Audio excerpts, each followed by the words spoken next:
मन लगा के ध्यान से पढ़िया। हमार जो काम धाम बा बढ़िया चलता कि ना?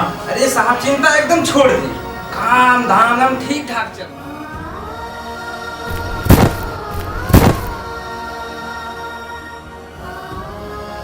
तोरा के हारन नहीं के सुना दिया का रे? तोर किस्मत ठीक रहल हा ना त एहिजे ते राम राम सत्य हो गई। ओए मैडम, तू औकात में रह के बात कर। तोरा जैसे अगर हम बन के ना दिखौनी ना तो हमारा नाम गौरव ना।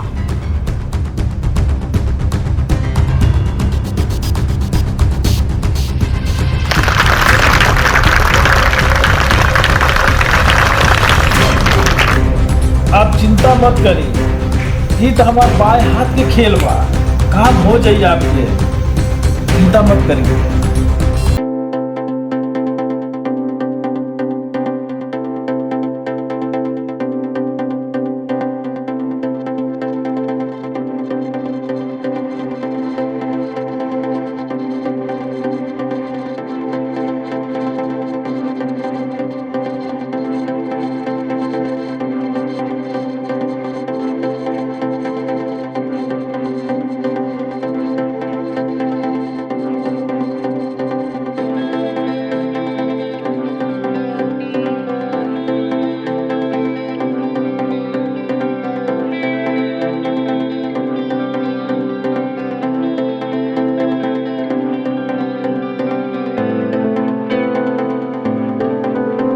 कर रहल बाड़ू?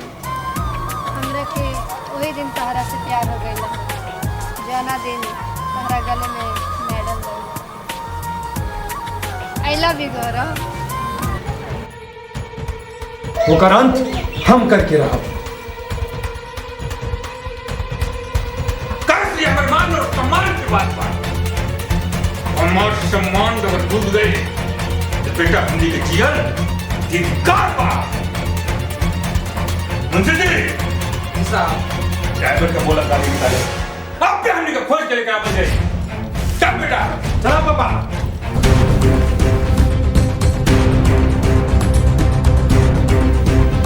अरे बाबू साहब वो रहल वाला चला